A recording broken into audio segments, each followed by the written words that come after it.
Firstly, welcome and thank you for your thank you to you all for attending today. It is my pleasure to host with Rodger Manning today this webinar. My name is Emilio Di Stefano. I am Director and Principal of Di Stefano & Co. I have my good friend Rodger Manning here, Principal Consultant and Defence Lead at BidWrite, who will be co-hosting this presentation. And we also have Rob Cook from BidWrite. You won't get to see his lovely face, but he will be coordinating the Q&A at the end of the session. The purpose of today's webinar really is to celebrate the strategic partnership between BidWrite and Di Stefano & Co. And we wanted to do something a little bit different, something that wasn't just the EDM or a LinkedIn post, but actually provide some value to our respective clients, as well as those that might be new to or wanting to grow in the defence sector. So hence, we've got this webinar today, and we hope that you do very much get quite a bit out of it. Just some admin. We will keep questions until the end before we answer them, but you are encouraged to put your questions in as we go. And please just remember to select everyone when you do put your questions in to ensure that we can keep a track of any common threads that are coming up where it might be around the same type of question. If we do not get to all the questions today, we're more than happy to take those questions offline and come back to you later on after the webinar itself. The last point I'll make today before getting into it is that the webinar slides will be shared with you. So please don't feel that you need to furiously be taking notes. You're more than welcome to, but they will be shared with you after the presentation. All right, so who is Di Stefano & Co? Well, Di Stefano & Co is a defence-focused management and security consultancy, and we help those businesses that are either new to or wanting to grow in the defence sector in navigating that complex defence industry environment. We do that in three ways: through strategy, development, and grants. And essentially with strategy, what we're doing is helping those that are either new to or wanting to grow in the sector through understanding whether the opportunity is right for them and qualifying that defence sector opportunity before they might go about actually developing the strategies, and we help them develop the strategies to ensure that they actually get traction when they go after the sector and the opportunity. On the development side of the business, we actually help them to lift their business and security maturity such that they can compete in the sector. And we do a lot of work around defence security, DISP membership attainment, Essential 8 compliance, and cyber in that space. On the grant side of the business, it's all about helping businesses access grant funds to be able to upskill their workforces and invest in plant and equipment, which helps them compete in the sector. In terms of our clientele, we work with businesses that are small, 10-person fabricators, all the way through to multinational corporations, including prime defence contractors. And they're usually across engineering, manufacturing, and technology, but often across service providers too. Just a bit about myself as to why I'm here today talking. I was a founder of Di Stefano & Co 8 years ago.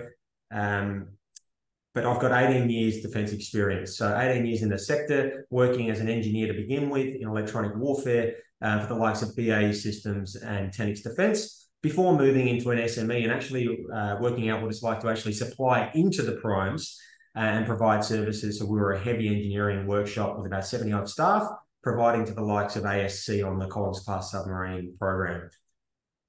From there, started this business, and that's been 8 years now, but I also spent 4 years contracting into the Defence Teaming Centre, which is one of the peak industry bodies in Australia, helping those that are in the defence sector. So helping advise businesses on whether the defence sector is for them, and helping them understand where the opportunities might lie in the sector too. So that's a bit about me and the company. I will now hand it over to Rodger Manning, who will talk a bit about BidWrite himself. Hey, thanks very much, Emilio. Hi, everyone. Great to meet you all online. Hey, BidWrite, we're Australia's sort of leading specialist technology tender consultancy company. We help organisations in three main ways. So the largest part of our business is working side by side with clients to help win tenders more easily, to really help drive their business growth and meet their business objectives. The other areas where we also help is on training. We have some great training courses to help companies develop their own organisational and individual tendering capabilities and competencies within tendering specifically. And the third one is a very exciting area we're exploring at the moment, is helping to unlock the benefits of artificial intelligence in tendering. The potential for that is particularly exciting. We're not going to be talking about that today, unfortunately, but maybe for another time. Myself, I've been in defence industry pretty much my entire career. Started off as a technical role, and for the vast majority, it's been in business development and tendering roles. I am a self-confessed tendering geek. I love tendering. I love winning. I love helping clients succeed. That's what makes me get up in the morning to come to work. And so really looking forward to sharing some of our knowledge today. Thanks very much, Emilio. I'll just hand back to you now. Thank you. And Rodger is definitely the tender geek, I can tell you that. So why the strategic partnership? Why did we form that? Well, essentially about 18 months ago, BidWrite came to Stefano & Co. and asked for some help around their defence security. So they needed to attain dismembership in order to continue working in the sector, and we helped them through that process over the course of quite a few months.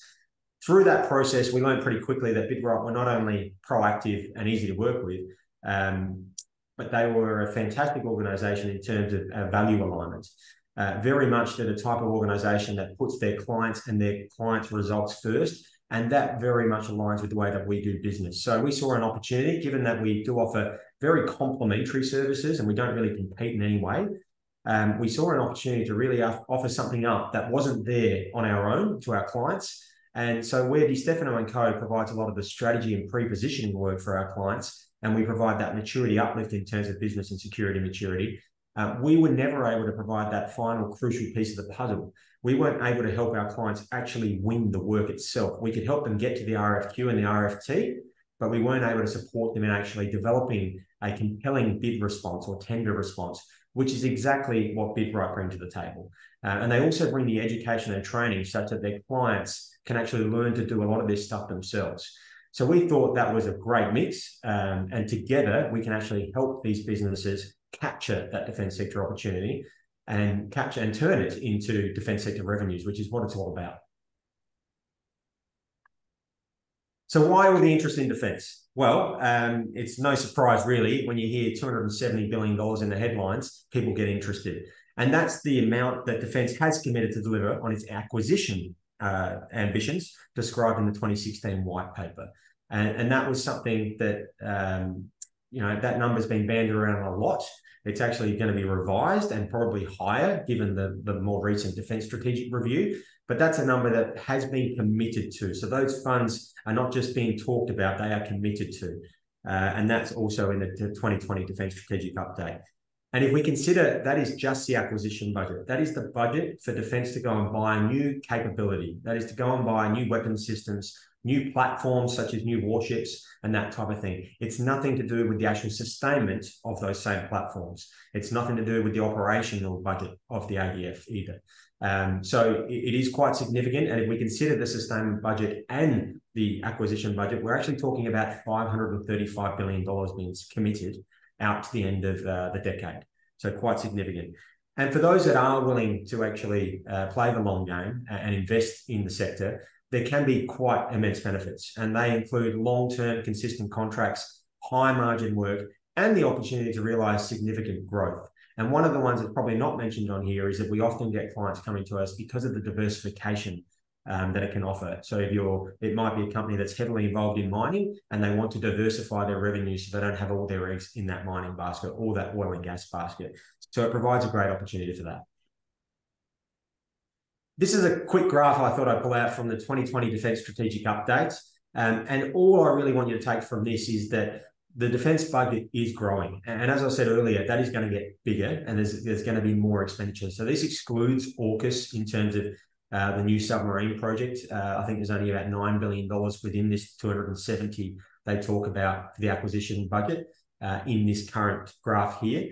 Whereas there's $368 billion slated for AUKUS over the next 3 decades. But what's most noteworthy here is that the area that industry can actually get most involved in is the sustainment and the acquisition. So those areas in green and yellow, and those areas are growing faster than any other area within the defence budgets. And we expect that by the end of the decade, they will have grown, and this is the overall budget will have grown by more than 75% since the beginning of that decade. So quite significant. We often wonder why people get confused when we talk about defence. We shouldn't, because it is a highly regulated and bureaucratic organisation. And by its very nature, it plans in decades as opposed to years or months. So given that it's completely funded by the taxpayer also, we do find that the acquisition budgets and any of the budgets are often at the peril of the government of the day. So you do need to get used to changes. They can be good and bad, but that's what happens when it's a highly political environment. One of the key points to note here, though, don't worry about all the different policy frameworks that are there. They often change, and we're waiting on a few more, which I'll describe in a moment. But the key point is in 2016, the government and defence made it very clear that Australian industry were to be seen as a fundamental input to capability. And what does that mean? Essentially, defence are now treating Australian industry in the same way that they treat their platforms, with the same level of importance as they treat their platforms, their personnel, their training capabilities. So it means that Australian industry has the opportunity, and it is now mandatory for defence to at least consider Australian industry as part of the capability development process. So hence we're here today talking about the defence sector opportunity for industry. In terms of what defence is, so we have a bit of a closer look. If I was to define the defence industry, it's really businesses that are engaged in the manufacture and delivery of products and services for use in defence and security applications. And those applications are generally across 5 different domains. So one of the things that I often get asked is, well, you know, we want to get into defence. How do we do that? And the first question I ask is, well, where do you want to get involved? And they say defence.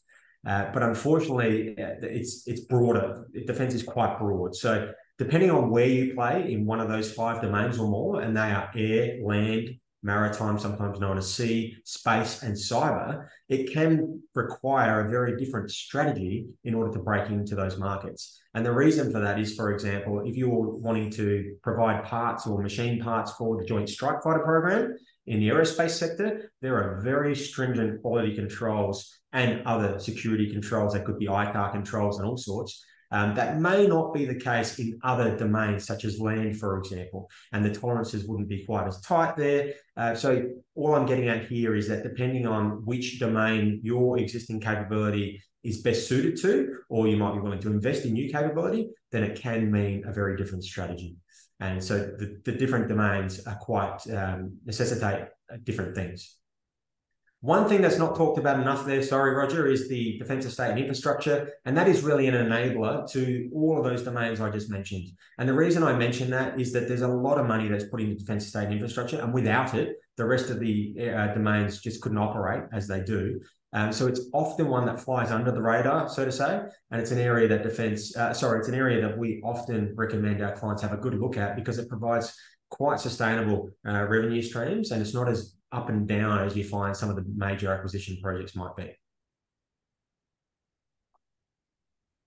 So there's been quite a few changes over the recent years, and driven by really a constant shifting of geopolitical and strategic environments, as well as a change in the federal government. And some of those, so one of the things that we saw come out of that was Defence released the 2020 Defence Strategic Update, which was new for Defence. It wasn't something they normally did. They normally provided Defence white papers, and the last one was in 2016. But with the 2020 Defence Strategic Update, it was recognised that the geopolitical and strategic environment was changing faster than it had in the past, and we needed to change the way that we looked at our prioritisation for defence spend and force posture and that type of thing. And what they did commit to there was that $575 billion out to the end of the decade. And then in 2021, we saw the AUKUS Trilateral Security Pact announced, along with the conventionally armed nuclear-powered submarines deal with the US and the UK. And that was where they announced that $368 billion program, or up to $368 billion, up to that's out to 2055. So you can see there are some really long timeframes they talk about in defence. More recently, we've seen industry become quite frustrated because there's been quite a number of reviews. And in 2020, or earlier this year, I should say, there was the 2023 Defence Strategic Review that was released. And that had a far-reaching recommendations. One of those was to establish a guided weapons and explosive ordnance enterprise, and they put $4.1 billion towards that. And already we're seeing clients that are benefiting as a result of that contract here in Adelaide in particular, but also all over the country. But there was also another review that came out of it, which was the surface fleet review. So basically to have a look at the surface fleet combatants, so that is the warships, the tier 2 vessels, the smaller vessels, and have a look at whether they are still appropriate as a force in terms of given the fact that we are going to have these new submarines in the next few years or so. So who can get involved in the sector? Well, the good news is it's essentially any company. We've got clients that are product manufacturers, contract manufacturers, training providers, universities, lots of service providers, trade-based organizations, electrical services, telecommunications, that type of thing. And we've got clients that are overseas OEMs. Now, it is always better if they can register their business in Australia in terms of breaking into the Australian industry because of the Australian Industry Capability Framework, which supports Australian industry. But the key point here is that there's really nothing stopping a business, whether it be a service provider or a manufacturer, getting into the sector, provided they're willing to invest. Now, how you do that is another thing, and that's where it becomes more complex, and it can really differ depending on the type of company you are and who you want to be targeting. So where you might have specific IP, or you might be undertaking developmental projects, or it may be a classified project, sometimes you get the opportunity to go direct to the government or defence themselves, and the department that is. So it might be Defence Science and Technology Group that you might be doing a developmental project with directly. But what we find in the main is that businesses are usually dealing with the defence supply chain. So the prime defence contractors are the ones that will basically manage the contract. They're usually system integrators, and they'll get subcontractors or contractors to actually manufacture the sub-assemblies and do that type of thing. So they'll have their own tier 1, tier 2, tier 3 suppliers. And then the company that is looking to target the sector needs to work out, well, which one of those tiers are they going to be targeting? It's often said, and this is generally speaking the case, that the lower down the tier you target, the lower the barrier to entry. So if you were targeting a tier 3, it may not be as onerous in terms of all the different boxes you need to tick as if you were targeting the defence prime, which may be the likes of a BAE, a Lockheed Martin, a Northrop Grumman, and those types. So if you are considering looking at breaking into the sector or want to grow in the sector, there are obviously quite a few things that you need to consider. And I'm not suggesting by any means that you need to tick every single one of these boxes. I won't touch on tendering requirements. I'll let Rodger do that. He does it much better than me. But there are a lot of other requirements. They might be ISO management systems. They might be security requirements. And that's one that we see probably more so across the board, whereas AS 9100 under the ISO and other management system certifications, it may be more applicable if you're doing defence and aerospace work, specifically aerospace and space. So for a machine shop, that might be one if you're working on a joint strike fighter, whereas for somebody working in a maritime program, that may not be needed. Similarly, we see that defence really likes to see foresight and likes to see maturity in your strategic planning and your forecasting. They want to know that you're going to be around for the long term because they're here for the long term and they need you to be on their programs for the long term if they're going to take 10, 15, 20 years to actually manufacture or more.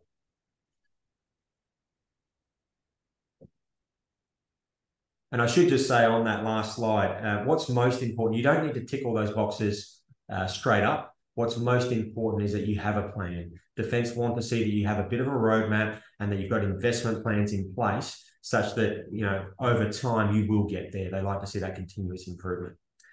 So is defence right for you? Well, it's a good question and I can't help you answer it. I can, but not today. So one of the things that we often find is that companies see the big numbers and they think, oh, this must be great. And it can be, but there's a lot of other things you need to consider. And some of those things may include your risk appetite, your appetite for investment in closing some gaps that might be in your business at the moment. You might need to invest in new plant and equipment to be able to take on the opportunity. And you might have a return on investment expectation that is just not suitable for defence at this point in time. The other thing is we've undertaken defence sector due diligence activities where we find that a company has got great opportunities in the sector, but they're at capacity. And for them to actually try and pursue the sector when they don't necessarily have the business development resources, it's probably not going to go too well. So we actually suggest in some cases that they put it on ice and come back in 12 months' time and have another look. But if you want to help yourselves make a decision, Some of the questions that we do recommend you ask yourselves are you willing to run a marathon as opposed to a sprint?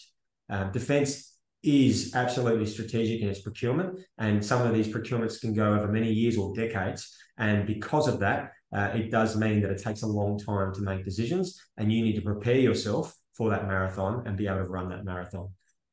Another question you can ask yourself is, can you commit to investing the time and effort required to yield sustainable results? So business development efforts, because of those strategic procurement timeframes, are often protracted and require that medium to long-term effort to yield those sustainable results. And lastly, are you prepared to play the often long and waiting game? It can take 12 to 36 months, and that's something I used to make the point over when I was in the Defence Industry Association, is making sure that people know this is not something we're going to walk out the door with a PO tomorrow. So it's very important to be willing to play that waiting game, especially with the delays that we've just had. So as much as it may sound like I'm trying to scare you off, I'm not. There's some great opportunities there. And there's also an immense amount of support for this sector, more than I've seen in any other sector that I've ever been exposed to.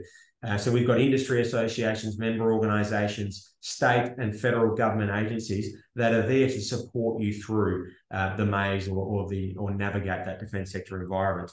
There's also consultancies, of course, like ourselves, and there's quite a few out there that can help you in doing this. And we would recommend that you get to know people that have the network, that have been around the block a few times, because it can help shortcut your way or your progress towards actually winning that first job in defence.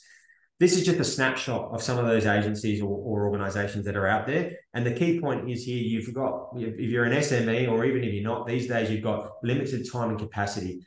So focus your efforts, work out which organisation is best suited to your needs, and then invest in those organisations. They can be a great way to work out who's who in the zoo and get a bit of an understanding of the lay of the land. So if you've got any questions around any of that and you wanted to better understand who might be best suited to you, because some are only operating in some geographic locations, for example, and some are stronger in some locations, then I'd be happy to take questions either in the Q&A or perhaps afterwards another time. But with that, I will now hand over to my friend Rodger, and he can take you through tendering. Hey, thanks very much, Emilio. So we're now ready to tender, all ready to tender into defence. We decided defence is right for us. We've established relationships. We've ticked all the boxes, and now we're ready to tender. Great. So first things first, and one of the most important things that you can do for your business from a tendering perspective is ruthless qualification. Bidding is rarely a level playing field, and the path to success is often bid less, but win more. Bid really strategically. And there's plenty of workflows out there that can help you go through a bid, no bid sort of process. And it often comes down to 4 key questions. Is the opportunity real? So will it result in a contract for somebody at the end of the day? Do we want it? Does it fit with our core business strategy? Can we make a profit on it? Can we win it? Now, what an important question is, can we really win this opportunity? And then finally, once we win it, can we do it? Can we deliver? Ensure that we deliver. So that's a really important piece of advice. First up is bid less, win more. And when I look at organisations that do really well at tendering, perhaps feels like they win more than they should, they do 4 things really well. The first is they are extremely well positioned to win. And this is why I'm particularly excited to be working with Emilio and his team, is what you do before the tender comes out is the most important driver for success on any one opportunity. And organisations that work with Stefano are definitely going to be better positioned than they would otherwise have been when it comes into the tendering stage. The second one is making sure we stay in the game, being compliant. There's lots of boxes to tick, but we need to ensure that we are compliant and we stay in the game. The third one is of course, price. I'm not going to stand here and say price is not important. We need to be well priced, but we need to sell on value. And the fourth one is making sure, my most favourite one, is making sure we have a really persuasive story to win. Now, I'm just going to go through each of those 4 now and briefly and share some of the key important things to take away in relation to each of those four factors to success. So the first is positioning. And there's often sort of 3 C's that we consider in the tendering world when it comes to positioning. The first, and this is exactly where sort of the team at the Stefano can definitely help. The first is the customer. We really need to know the right people well enough, and we need to know that we understand what is important to them. Then there's the competition. Tenders are the most competitive thing we do as an organisation. So we absolutely need to understand how we compare against the other options that are available to clients. And the third one is your own capability. What's your brand and reputation in the market? Do you have great products and solutions that are going to meet the needs for defence and the defence companies that you're going to be bidding into? Do you have the best team and resources required to deliver? And finally, do you have a sound pricing strategy and commercial strategy to win? So those are the 3 C's around positioning, and this is what you really need to be focusing on, and that's certainly what the Stefano & Co. can help you sort of focus on your journey with them. But what you're doing for all that positioning is basically building trust. We're building trust with our clients within defence. Defence is a really risk-averse sector, and the greater the trust we can build, the better position we're going to be to win. And there's 3 important elements to trust that we need to bear in mind in our business. And the first is the logic. That's having the ability and being able to demonstrate that you can actually do the job. And that's where most people sort of focus, is on that logic and elements of trust. Trust us, we can do the job. But there's 2 other really important elements to trust we need to bear in mind, particularly within defence. The second one of these 2 is empathy. Clients need to know that you understand what is important to them, that you genuinely care about the outcomes you're going to help deliver for them and the success that you will deliver for them. We need to have that understanding. That empathy is a really important driver in building trust, and doing that in the positioning stage before a tender is released is the best time to be doing that. And the final element to trust is authenticity. This is where your values and behaviours, and show that you live and breathe those values and behaviours, and how you interact with clients and defence is really important. Showing that your values are aligned with defence is particularly important in this sector. So the 3 elements of trust: logic, empathy, and authenticity. Really important when it comes to positioning. Moving on to the second factor, compliance. Now, Emilio's already talked a lot about some of the boxes to tick, and when it comes to tendering, they can certainly help tick those boxes in relation to standards and regulations and security requirements you're going to need. There's a bunch of other things we need to comply with in terms of requirements to do the job, the contract, the conditions of tender, or the rules of the game, and the response schedules. Now, I'm going to just give you 2 pieces of advice when it comes to compliance within tendering. The first is follow the bouncing ball. What I mean by this is defence and primes are very clear on what information they want, and we need to follow the structure they ask for that information in. So we don't want to be changing the order in which they ask us for information just because we think it would be better fit and it helps us tell a story. We need to make sure that we stick to the structure and the framework that they've asked us to respond to. It might seem really obvious, and I have seen a lot of organisations actually divert from that just because they think, well, we know better, we can tell our story in a different way. But what we're doing when we're making it that clear is we are making our proposals as easy to read and evaluate as possible. And that is really, really important when it comes to tendering, is making the job of the evaluation team as easy as possible. Because the person that we want to have just read our proposal is that person there kicking back, smiling, life is good, boy, that was an easy read. As opposed to someone who is reading our proposal and is really struggling to get through the content, can't understand what it is we're saying, and just getting absolutely frustrated by what we presented to them. This is important because the person whose life we've made easy and good is more likely to give us higher marks than the other person, even for exactly the same offer, even for exactly the same solution, the same answer. They will give us higher marks because we've made their job easy. The second one on compliance, and this is possibly the biggest downfall whenever I'm reading or reviewing tenders, is make sure We answer the question. You can insert your own F word there, but answer the question. Too often, I review responses, and I look at the question, I say, we've not answered the question. There's nothing more that frustrates defence and clients more than not answering the question. That's compliance. The third factor is, of course, price and value. Defence is great, and special defence and the primes do buy on value. We are not in a lowest price compliant bid wins market. We can sell on value. But in the absence of any known difference or better value, people will buy on price. And this is what drives the myth that you always lose on price. When I hear organisations say that we lost because we lost on price, our price wasn't right, I will challenge that and say it's more likely that we gave them no reason to pick us on anything other than the headline price we pitched to them. So how do you actually start selling on value? And that's obviously a big topic in itself, but there's three key ways we can start selling on value within our proposals. First one is benefits.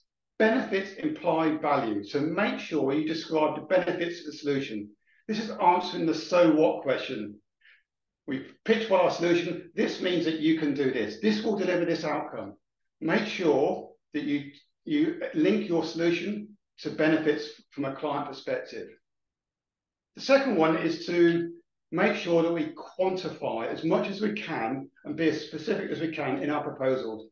Being vague and generic in our proposals is a real persuasion killer. The more we quantify, the more specific, the more believable and credible we are, and the better chance we have of selling on value. And the third way is to get away from the headline costs. Think about all the other costs where we can have a positive impact on defence or the defence industry which we're bidding into. So it might be maintenance costs, operational costs, training costs, license costs. Try and get away from just the headline cost over what it is we're offering. So that's value. And the final one is my favourite, of course, is having a persuasive story. And here's the thing. And this number one mistake organisations make when they're tendering is they make it all about themselves. Well, I'm sorry, your proposals are not about you, they're about your clients and what you are going to deliver for defence. So how do we start shifting that? And the best way to do that is to have a really persuasive story up front, a really strong client persuasive story up front. So I'm going to give you a very brief framework, simple framework here that you can start using today in any of your bids and proposals going forward. The first is to identify what matters to your stakeholders. What is it they're trying to achieve? It often comes back to this understanding I've talked about, and Emilio's been talking about, understanding what's important. And we're going to come up with a whole list of those. Then we need to group these into 3 or 4 themes. 3 or 4 is more than enough. 3 or 4 themes that are focused on, groups around something that's really important for the client. Once we have that, okay, what's our approach going to be to solve each of those key things? What is it we're going to do? What is it we're offering? What's our strategy? And once we've done that, okay, how might we compare? Remember, this is a competition against the competition and against others and other options that the client may have. What's our competitive position?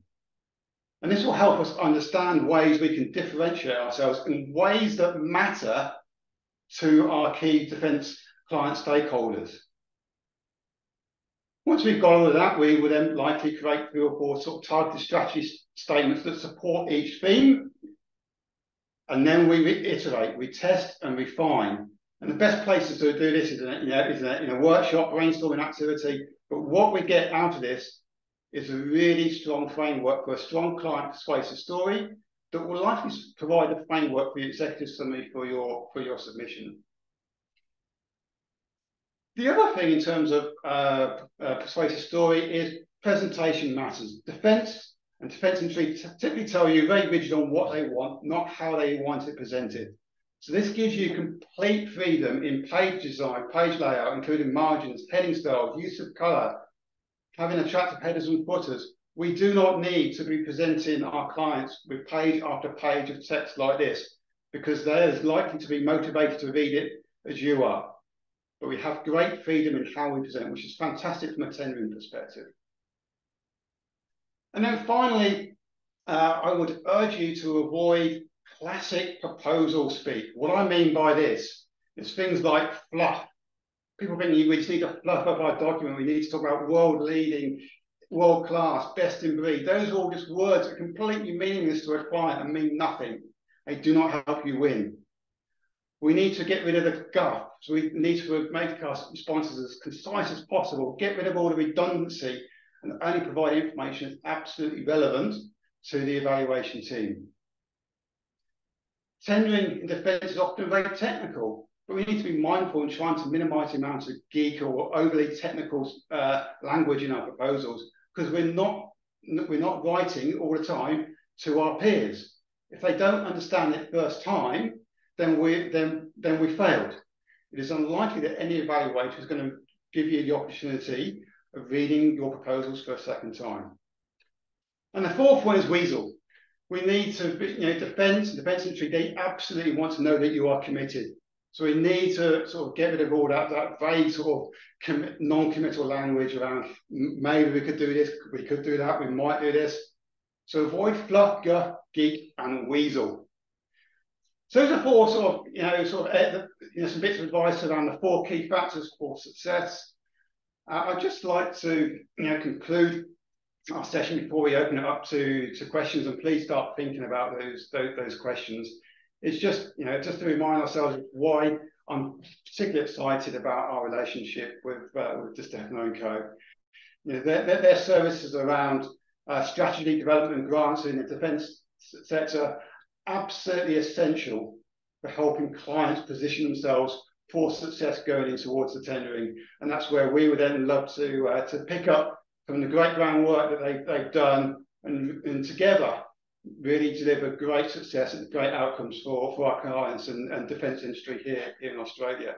So that's sort of, I'll just hand over to Emilio for any concluding remarks, and then we'll open up the floor. Thanks, Rodger.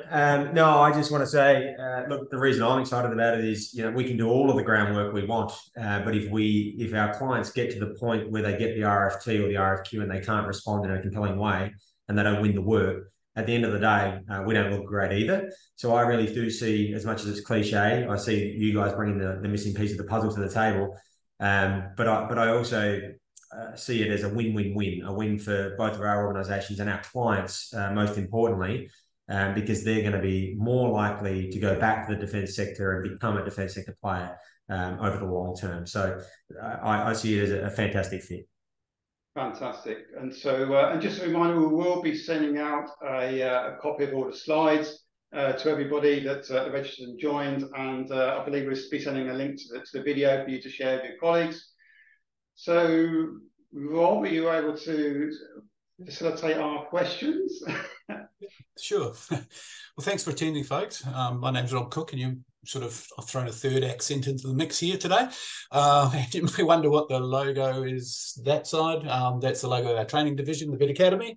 So Rodger and I work in the same place, and we have to put up with Rodger's tendering geekiness every day, and you would have seen his sort of excitement about his topic today.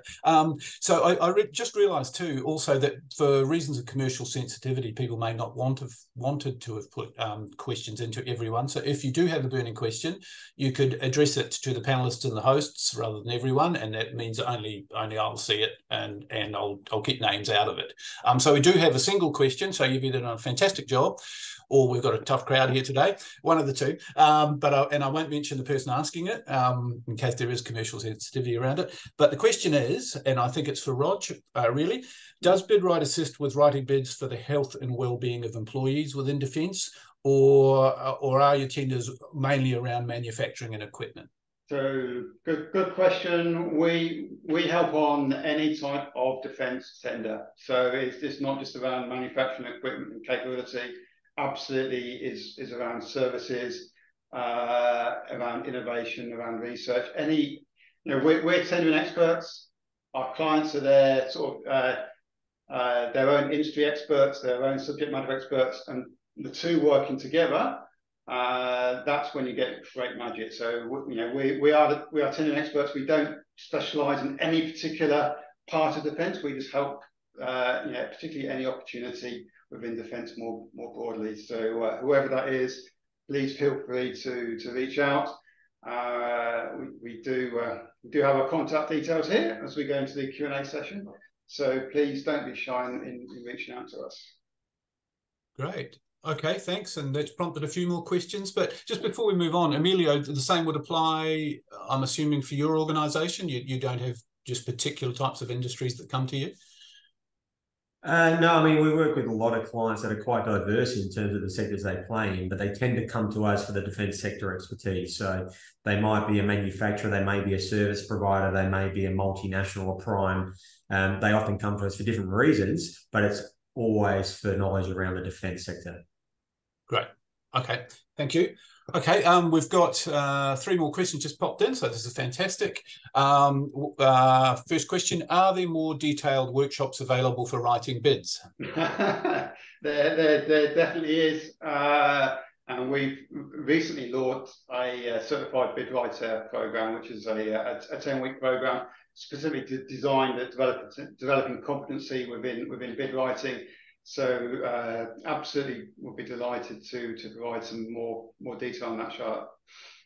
Yep, that's a 10-week program and it kicks off early next year. And you can jump onto the bidacademy.com.au and download all the information you'd need. So we've got dates up for next year already. Next question. What's your experience or advice around responses to Indigenous procurement and AIC? Well, I'll let Emilio take on the importance of those 2 things, and then we'll come on to the importance of those, our experience in tendering. Sure. Well, it really depends on who you're tendering to and what you're tendering for.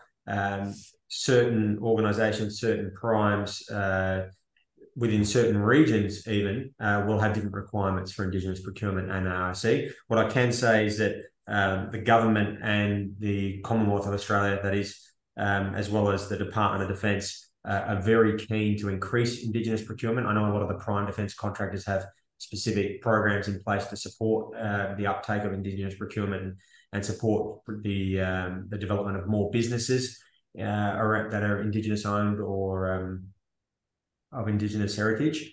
And on the AIC side of things, that is extremely important and is one of the things that has come out of the whole fundamental input to capability, or industry being recognised as a fundamental input to capability. So although it can be called a best endeavours program because there's no specific offsets program in place in Australia, it is mandatory for defence primes above a certain dollar value for their tenders to actually consider and to put forward an Australian industry capability plan to show that they've considered what's available out there in the Australian market and how they can get those companies involved. And there is weighting skewed towards an AIC component within the tenders, which I'm sure Rodger will talk about, but it is extremely important. So if you are looking to tender and you've got those components you need to respond to, I would highly recommend you get the right advice. Yeah, absolutely. It is a key part of it's probably one of the most important areas we actually help clients is actually help develop and shape and best realise their strategy from AIC and Indigenous procurement and Indigenous engagement. We spend a lot of focus on that. So a key part of the service, particularly on the larger ones, is always around those 2 areas. On the Indigenous side of things, we typically always recommend that you actually also engage with an expert in the Indigenous procurement side of things, because I'm not going to say here and tell you that I am an expert in Indigenous engagement, Indigenous working with Indigenous enterprises, because I'm not, but I can help certainly tell the story for our clients. Great. Okay. Thank you. We've got 3 more questions that have popped in.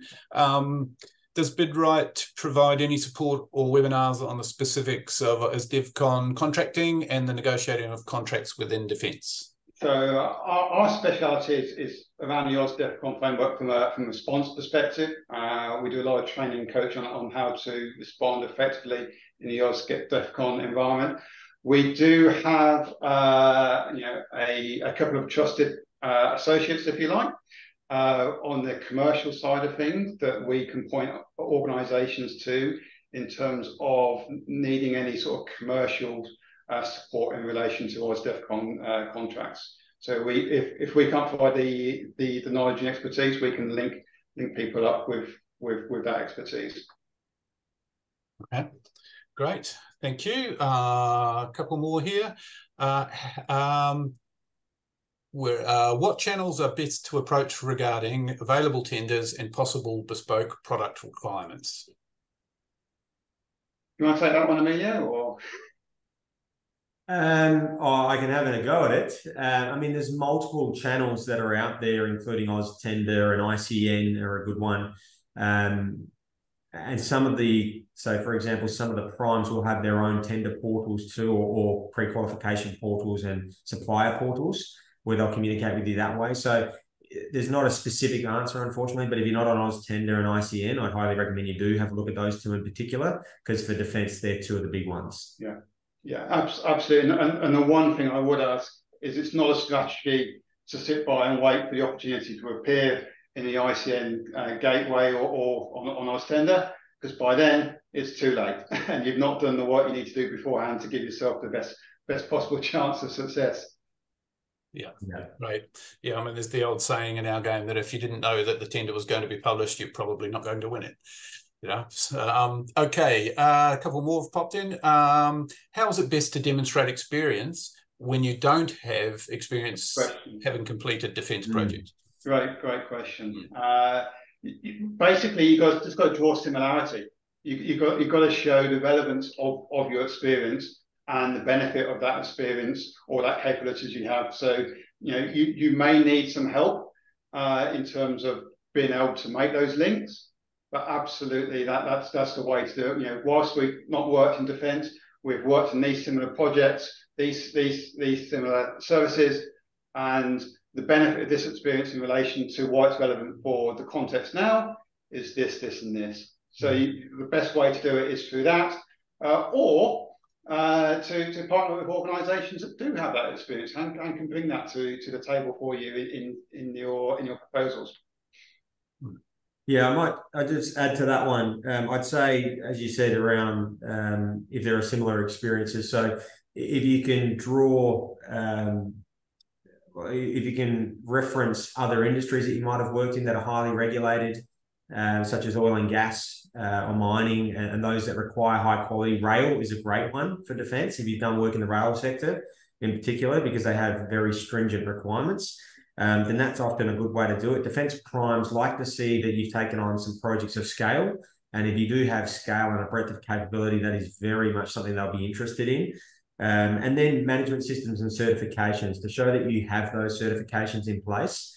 And you have the business maturity too, so that you are setting strategy, that you are forecasting, that you have budgets and that type of thing. They will all go a long way to helping you actually break into the sector. And one thing I will say is that as much as people get worried about that chicken and egg scenario, defence is absolutely in need of more industry. If we want to be self-reliant, which is a big part of what the government's looking for here and what we need in the current geographical or strategic environment, I should say, then we need to have more industry involved. And that's just the Australian defence industry. Another thing they do want us to be doing is more export as an Australian government. And if we look at the American Department of Defence, they also need more industry. They are at absolute capacity right now. So there's no reason that we can't get involved in those supply chains too from Australia. So there's some great opportunity and there are ways to do it. You just need to be willing to draw the references to similar industries or projects, for example. Okay. Thanks both. Hey, I'm conscious we're conscious of time, but we've still got quite a few participants on the call. We've got 3 more questions, so if you want to keep going. Yep. These are some great questions. Okay. There's 3 more at the moment. So do you think there'll be a requirement for government or defence to only deal with Australian-owned companies? I'm not sure. What defence does do occasionally is that they will sole source occasionally when there is a unique capability within Australia. They will do that. I can't really speak on behalf of the government. I can't see there would be a broad sort of requirement to only deal with Australian-owned companies at this point in time. What about yourself, Emilio? Yeah, my personal view is that will never be the case. And purely and simply, as much as it would be lovely, and we'd love for more, well, only Australian industry to get involved, we simply don't have the breadth of expertise and depth of capacity to be able to do all of the things that we're looking to do. If you look at the current plans with the government. So, for example, our aerospace industry is nowhere near it. It's getting better. But if we go back to 30, 40, 50 years ago when we were actually manufacturing aircraft, that's not currently happening here. So will we only ever use Australian companies? I don't think so. I don't think we can afford to. We're too small a nation and we need to have alliances in place. That's my view.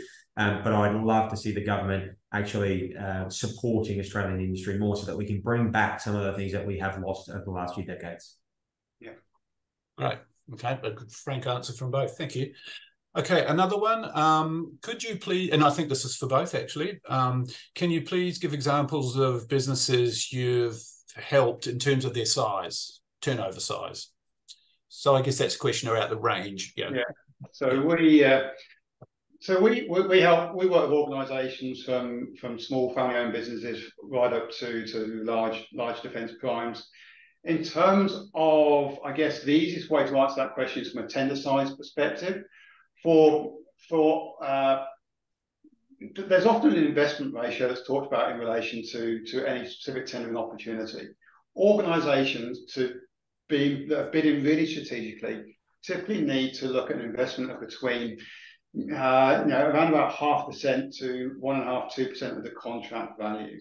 So this means that it's a substantial investment, and for organisations to engage with us, the contract size needs to be probably, in terms of a minimum, needs to be around about $1 million.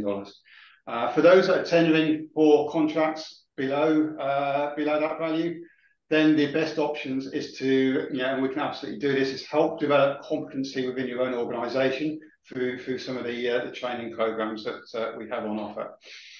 That's from our side, Emilio. Yeah, I think the best way to answer it is in terms of the size of the businesses that we often help. So generally, we do help 1 or 2 person organisations where they need a DIS membership, and we get quite a few of those where they're a contractor working for DSTG or someone like that. So we'll help them. But generally speaking, when we're talking defence industry, market entry, defence strategy work and grants, generally speaking, those businesses are somewhere between the 10 and 200 per person businesses. But we do have businesses that we're helping with strategy that are 700, 800 people. And we do have businesses that have got a few thousand people across the globe when we're talking defence security too, and protective security. So it really does vary, but there are eligibility requirements around a lot of the grants that mean that we can only help businesses up to a certain size in that area. But yeah, with things like defence security, it can be businesses. We're definitely a small company, Emilio. We're less than 30 people, and you did a great job for us. Oh, thank you very much. Thank you. And Emilio, you're in the chat, I see. So there was a question in there around DISP. Yes, I've seen that. Yes. So the question was, with regards to the security requirements, whilst the DISP application is still processing, is there a contract tier level to target that doesn't have those requirements? So if I understand that correctly, you may be talking about those tiers that I was talking about earlier in terms of the primes down and the tier 1, tier 2, tier 3. Please let me know if I haven't understood that correctly. But look, if that is the case, then sometimes you're more likely to be able to tender with and win work with the lower tier organisations if you don't have your DIS membership in place than you are with a prime. Some of the primes will mandate DIS membership. Others will suggest that it is definitely something they'd like to see you getting on board with or getting on the journey for. But there have been some delays associated with DIS membership recently because the DISO offices have essentially been closed. The good news is it is back online. So DIS memberships should be processed from now much more quickly. They've got quite a backlog. But the other thing I would say is that generally speaking, if you've got a prime and they understand the position you're in that you've already applied and that you've done the security maturity uplift work that is required, generally speaking, they'll still want to talk to you and they'll still let you through the process, but they will want to know that you're on the path to obtaining your DIS membership. The other thing to note around dismembership is that sometimes some of the primes may not say much about it, and that could be because they've got an old legacy contract, which may not have had this as an obligation under the contract to flow through. Whereas when we see new contracts being let by government and by the primes, those are now stipulating that this membership is an obligation. So it just depends sometimes how old the project is that you're looking to win work on. Great. Thanks, Emilio, for a really comprehensive response. I think that's it, is it? Yeah, I think we've run out of steam on the questions. Some fantastic questions, so thank you very much, and thank you, folks, for hanging in there. Rodger, I'll let you do the concluding. Yeah, no, thank you. Sort of on behalf of Emilio and myself, thanks very much for taking the time to join us today. You know, we're super excited about what we can achieve for Australian industry and our partnership together. If you've got any questions, hopefully it's come across, you know, how sort of free we are in terms of sharing our knowledge. So please don't hesitate to get in touch with either organisations, and we will be providing copies of the slides and I think a link to the video for sharing within your own organisation. So thanks very much, everyone. Enjoy the rest of your day and have a great one. Thank you.